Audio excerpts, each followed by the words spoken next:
The old house stood on a hill overlooking the town, its darkened windows like eyes staring out at the world. Locals whispered tales of its former owner, a reclusive inventor named Alistair Finch, and the strange experiments he conducted within its walls. They said he was searching for a way to communicate with the past, to glimpse into moments long gone.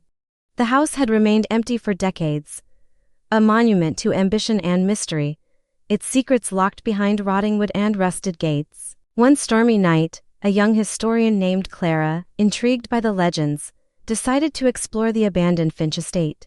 Armed with a flashlight and a healthy dose of skepticism, she pushed open the creaking front door. Dust motes danced in the beam of her light, illuminating cobweb-draped furniture and forgotten relics. The air was thick with the scent of decay and old paper, and every step she took sent echoes through the hollow halls.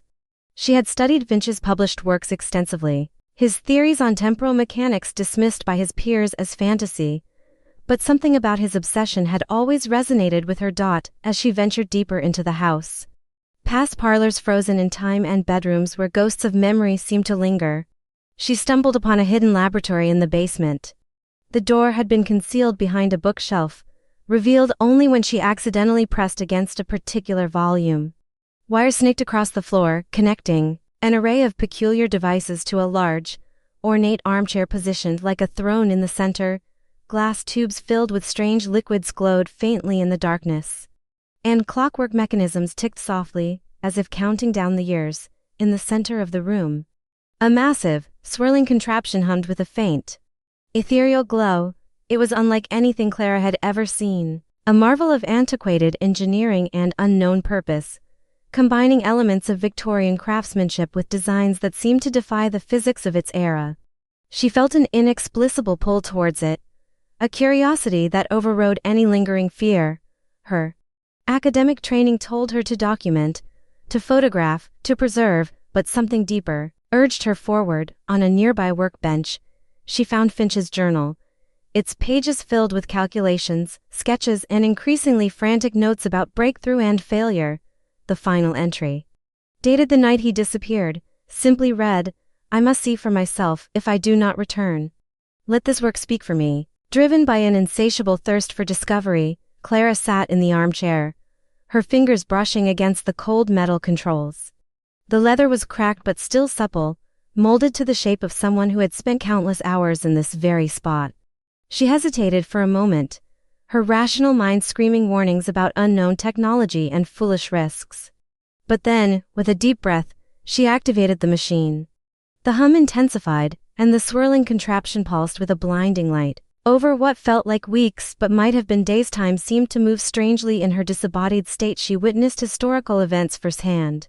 She stood in the town hall during a contentious meeting about labor rights, watched as the first electric street lamps were installed to the amazement of crowds, and even found herself in the home of a young couple whose love letters she had once catalogued in an archive.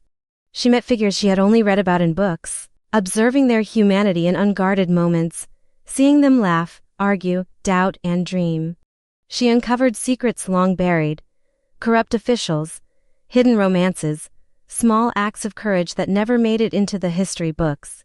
Yet, with each passing day, a longing to return to her own time grew stronger. The past was fascinating, a treasure trove of discovery, but it was not her home. She missed the ability to interact, to affect, to simply be present in a way that mattered. Her breakthrough came when she witnessed Alistair Finch himself, younger than she had imagined, conducting his own experiments. She followed him through his daily routines, watched him struggle with his invention, saw the loneliness in his eyes when colleagues mocked his theories. It was then she understood.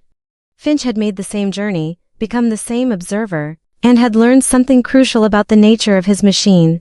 In a moment of insight, she remembered a passage from his journal about resonance and intention, about focusing not on where you were but on where you belonged. One day, without warning or transition, she found herself back in the abandoned laboratory, the machine still humming faintly. A strange sensation washed over her, a feeling of being stretched and pulled, as if time itself were unraveling around her. The laboratory began to fade, its solid walls becoming transparent, then translucent, then nothing at all. Suddenly, the laboratory vanished, replaced by a bustling Victorian street. Horse-drawn carriages clattered past. Ladies in corsets and gentlemen in top hats strolled along the cobblestones, and the air was filled with the sounds of a bygone era, vendors hawking their wares, children laughing, church bells ringing in the distance. Clara gasped, her mind struggling to comprehend what had happened. She had traveled through time, just as Alistair Finch had dreamed. The street was vibrant and alive in ways that history books could never capture, full of smells and sounds and an energy that made her heart race. She recognized the town square from old photographs, but now, it was real, immediate, present. As she explored this new world, Clara realized the machine had not just transported her to the past, but had also made her an invisible observer. She could see and hear everything, but no one could see or hear her. She tried to speak to passersby, but her voice produced no sound. She tried to touch objects, but her hand passed through them like smoke. She was a ghost in this timeline, untethered from the physical world yet fully present to witness it. The realization was both thrilling and terrifying. She had unlimited access to history,